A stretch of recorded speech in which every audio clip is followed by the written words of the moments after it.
मुंबईच्या माजी महापौरही दुबार मतदार असल्याचं समोर आलंय। किशोरी पेडणेकरांचं मतदार यादीमध्ये 2 वेळा नाव असल्याचं समोर आलंय।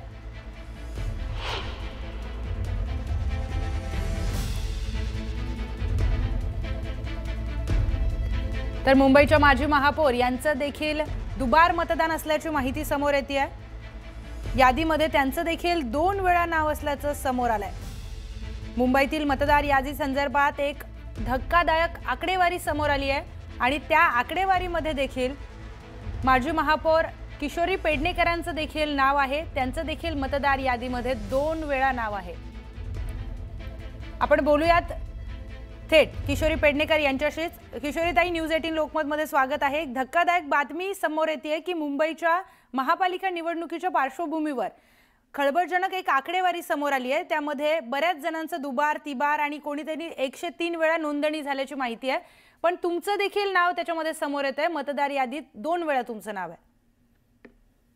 त्या पूर्ण देशामध्ये या निवडणूक आयोगावरती प्रश्नचिन्ह निर्माण केलंय विविध पक्षांनी, भाजप सोडून किंवा भाजपच्या पण काही आमदारांनी आक्षेप नोंदवलेला आहे। मुळात हा आयोग स्वतंत्र आहे, याला सगळी यंत्रणा दिली जाते। आयोगाचा जो आयुक्त असतो त्याला आमच्या कररूपी लोकांच्या ह्याच्यातून सगळ्या सुविधा पुरवल्या जातात।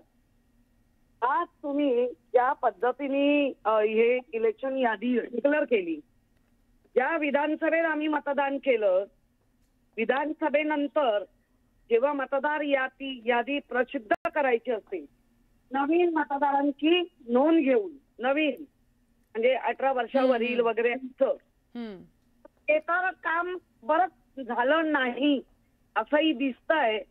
पण त्याचबरोबर आमच्यासारख्यांची म्हणजे नागरिकांची सगळ्यांची अशी दुबार नावं टाकून ज्या पद्धतीने स्टार केले, हे काय कुठे झोपेत केले की कुठे बसले होते आणि त्याच्यात ती यादी घेऊन आपले मारायच्या तिकडे स्टार मारले का? तुम्ही ह्याच्यामुळे काय करताय?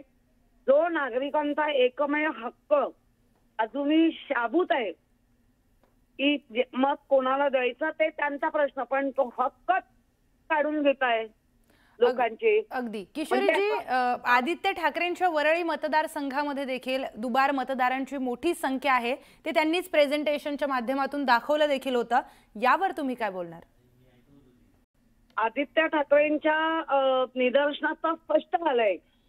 त्यांनी जेव्हा दाखवायला सुरुवात केली तर यात काही सत्तेत बसलेल्या वरिष्ठांनी वेगवेगळ्या पद्धतीने त्यांना हिणवण्याचा प्रयत्न केला। पण जशी यादी प्रसिद्ध झाली, हे बिनबुडाचे बोलत होते असं स्पष्ट झालं आणि त्याच्यामुळे त्यांनी इतकं त्याच्यावरती स्टडी केलाय की संपूर्ण म्हणजे कुठल्या घरात मग निवडणूक आयोगाची ज्या यंत्रणा काम करतात आणि तुम्ही ते सगळं हे करतात, नेमकं काय केलं निवडणूक आयोगाने, काय काम काय करतं, की कुठल्या तरी पक्षाची चाकरीच करायची आहे। निश्चितच किशोरीजी, आता निवडणुकीच्या पार्श्वभूमीवर एक विरोधी पक्ष म्हणून तुमची भूमिका काय असणार आहे?